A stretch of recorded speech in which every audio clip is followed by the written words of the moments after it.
Hello everyone, this is Akansha Prakash. Hello everyone, this is Aditya Goyal. And this is Anshul Bharti. We are in our second year, currently pursuing BLLD. So today we will be talking about the disqualification of Mr. Rahul Gandhi. Firstly, we need to understand who Mr. Rahul Gandhi is. He is an Indian politician and a former member of Indian Parliament who represented the constituencies of Amethi, Uttar Pradesh and Wayanad, Kerala. In the Lok Sabha, he is a member of the main opposition party, the Indian National Congress, and was the president of the party from December 2017 to July 2019. He was a prominent figure in the Congress campaign for the 2007 Uttar Pradesh Legislative Assembly election. Congress, however, was won only 22 seats of the 403 seats with 8.53% of votes. Rahul Gandhi was appointed General Secretary of All India Congress Committee on 24 September 2007 in a reshuffle of the party secretariat.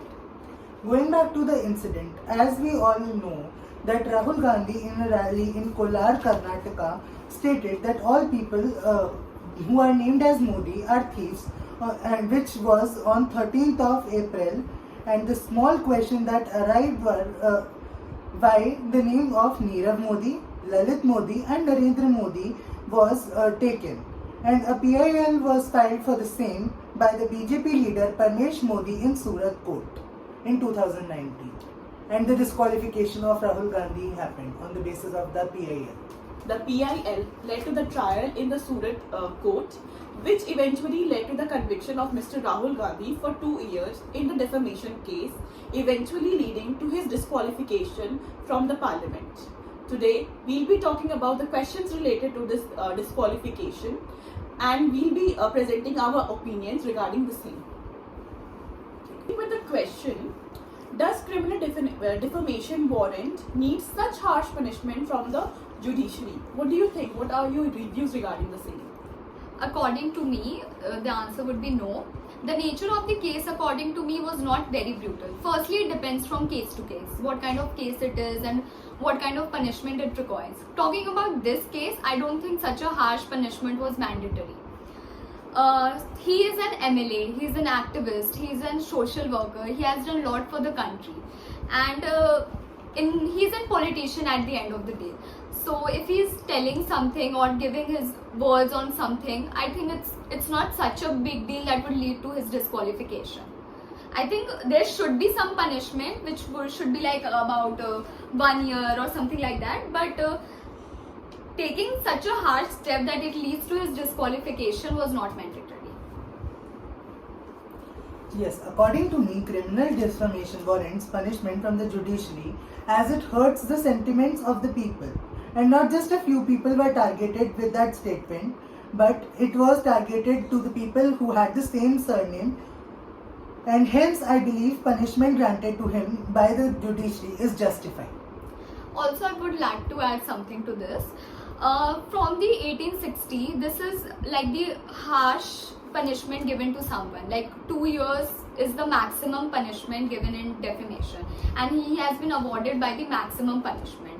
So, according to me, this kind of punishment was not needed. But according to me, there is no right to a politician to particularly target a particular committee of or community of people which harms their own sentiments and their rights. I completely agree to this, but as I said before, that punishment should have been granted.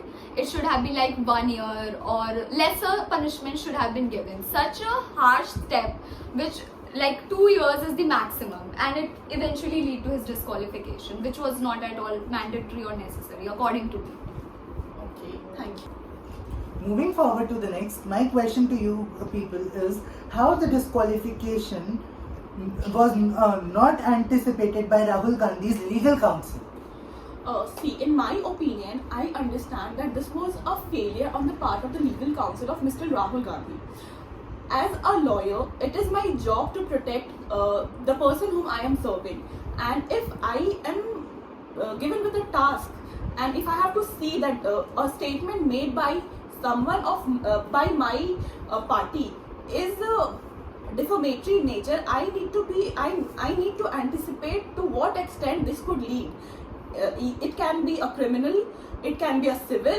What punishment can be granted? What will be the consequences of the punishment? This all things are to be anticipated by the legal counsel team of Mr. Rahul Gandhi, which was a failure on his side.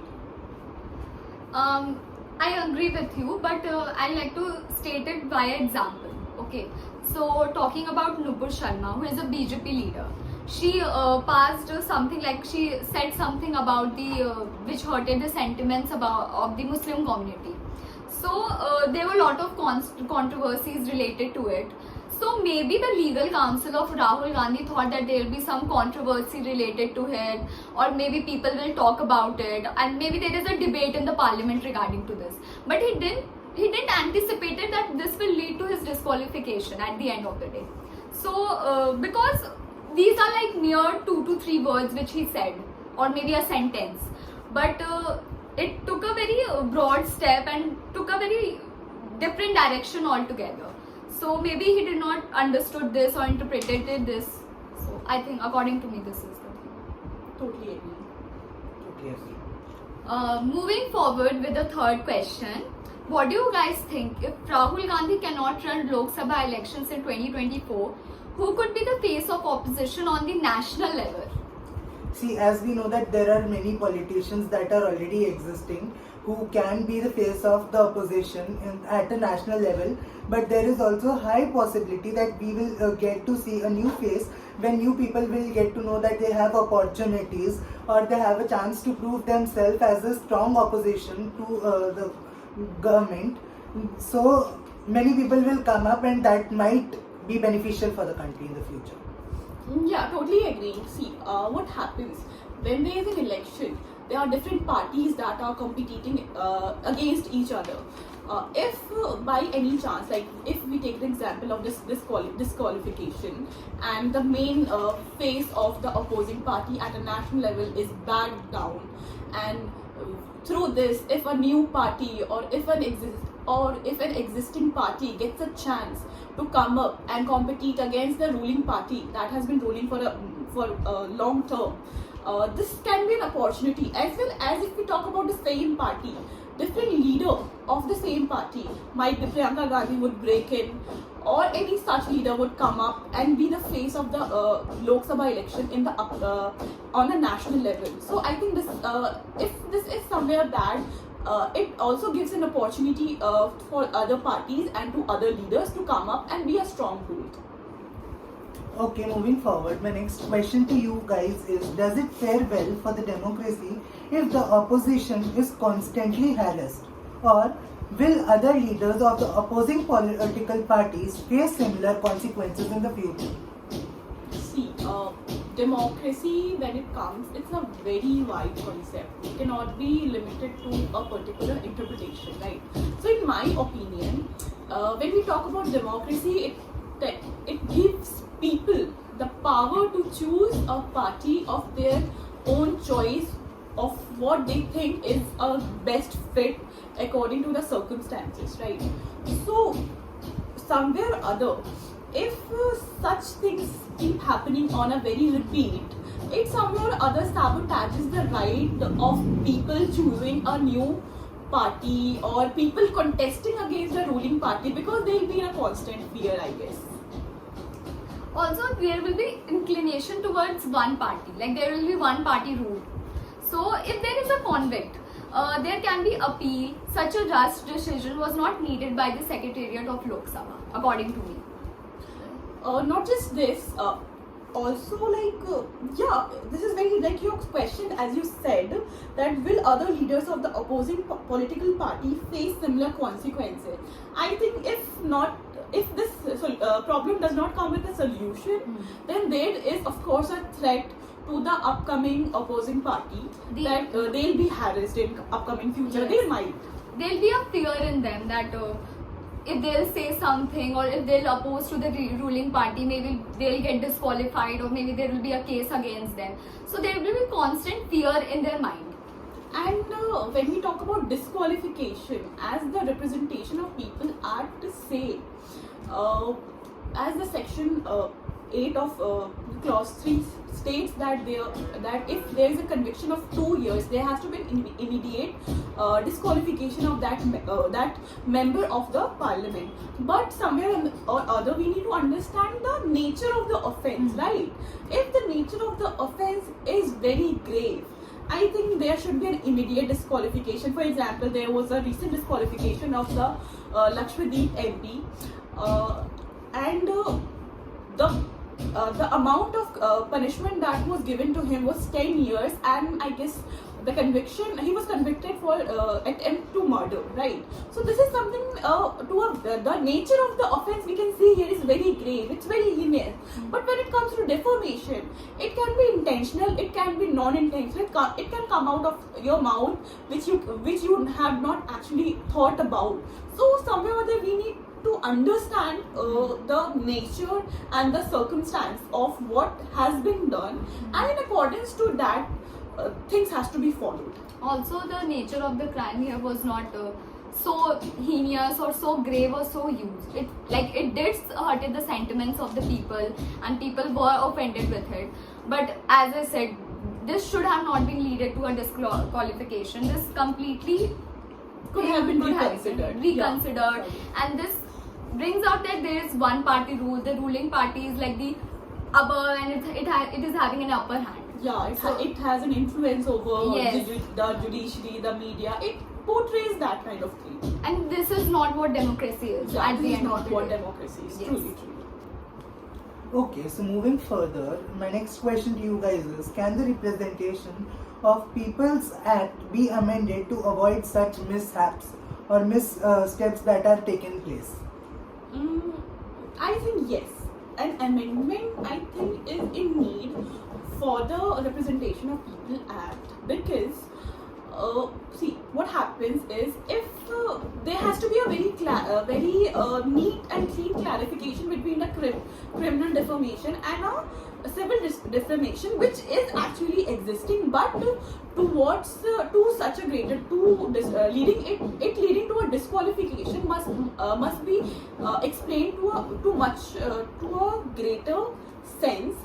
Reason being, if I am saying something and it turns out to be an offending stuff to someone else, I must be given a chance that I go and appeal, and I go to the court and I tell that my intention was not regarding that, and if this, under such provision, I am being held liable for this, I must be given some redemptions regarding what I have done, and such a harsh punishment towards me must be modified. This is my opinion. And also, if his punishment was reduced like by 1 day, then he would have not been disqualified. All this came out like a very wrong sense. The maximum punishment was 2 years. If by 1 day his punishment was reduced, so he would have not been disqualified, and all this situation would have not been led to. So I think lesser punishment should have been granted. Yeah, there can be there should be a talk about the amendment of such bills, such act where a broader interpretation should be given regarding the same, so that it does not lead to such disqualification in present or in upcoming future, where a leader, even if a member of the parliament exceeds while giving a speech and ends up defaming someone, he must be given certain amount of exemption under the privilege of the parliament, to which such a harsh punishment is not provided, and certain reliefs are provided to him, or some chance are given. There can be some warning and all. Yeah, some warning. He must be asked to apologize or anything such, but not to a very direct conviction and leading to the disqualification. At the end, he is an opposition party. He'll maybe, by a rage, or maybe just by saying he passed a comment, there can be a warning, there can be, and as you said, there can be everything, but disqualification was not required as per. Agreeing to you guys, I have a next question for you guys. Before that, I would like to state a statement. So as you guys know what judicial activism is, it means that the judiciary plays an important role in the upholding and promoting the rights of citizens in a country. The active role of the judiciary in upholding the rights of the citizens and preserving the constitutional and legal system of the country is known as judicial activism. So, on this statement, my next question to you guys is, can Rahul Gandhi's disqualification be called as judicial activism? Judicial activism, like you stated what it is. In the particular scenario, in the present scenario, I don't think this issue is so big or so huge that it sabotages the right of citizens. It's not a national issue that to which the judiciary has to step in and take a decision over, right? Although fine, a PIL was filed over this, but by a particular community that was hurted by the statement made by Mr. Rahul Gandhi, right? So I don't think that there was a need of judiciary to come up and be that authority that punishes him over this issue. So in my opinion, I don't think this can be called as a judicial activism. As she said, there was like sentiments of certain, like the Modi group, they were hurted and their sentiments were hurted, but I think there is nothing like judicial activism playing a role here. What do you say, Aditya? Actually, judicial activism, according to myself, plays a role here because somewhat, if the thing is that he has violated someone's rights, like the rights of the people whose name is Modi have been violated. So there are many people, not just the political party, but the whole community whose name is Modi has been targeted. So somewhat I feel that whatever step the judiciary has taken or whatever actions were taken against Rahul Gandhi, according to me, in my opinion, are justified. But I don't the whole agree, community yeah, is not, matlab the whole that nation is not affected, nation is not being hurt. the A particular people of the community is nation are being not hurt. affected. I think there is only a particular group, maybe which would be like few percent. I'm not saying like they are less in number or something like that. But there is like It their cannot- rights are not being infected. Yeah, it is not, Everything cannot is be protected. extended But to you a cannot say national that to level. a person, right, on the basis of their name, that they are thieves. Yeah, he may have overstepped his authority Yes. to speak, but making it a matter of judicial activism is like, I don't think that is quite justiciable or that can be justified, right? That's what I said. There could have been a little apology letter Yeah. or a warning, but I understand he said something about the Modis and everything. No, But bringing judiciary to an authority where Yes. judiciary has to intervene and come up with a order or judgment that clears out things, that was not and the situation talking is, about I think. Rahul Gandhi, he's a very strong opposition leader. Like Yeah, there is no we doubt know. in that. We have no That's Indian why- National Congress from a long time running Yes. in this country. That's why even a question arises from this thing, that who will be the next phase, because that's like a very relevant question. And if next phase, are they also threatened with the same issue that if they overstep, they'll be directly disqualified. They will This is directly. a very This is big I don't threat think to them. this is judicial And activism. there can be new faces. There Yeah. obviously will be new faces. But Rahul Gandhi has set his position. Like Yeah. he has set his place in the politics. in the politics, in the heart of the people. So I don't think he intentionally, people can, just come and intentionally take meant to hurt people. He might have overstepped, but bringing the point of judicial activism in this is not, I think, a correct way of expressing it. And what do you guys think? Like, is like a new face will compete with Narendra Modi and the very strong ruling party that we have? And what do you guys think, that this is judicial activism can be brought into this matter or not? Please tell us your And reviews. disqualification of Rahul Gandhi is justified according to you guys or not? And I hope our arguments did not hurt anybody else's Yes. sentiments. So thank you everyone. Thank you, sir. Thank you Thank for you being so tuned much. with us. Thank you.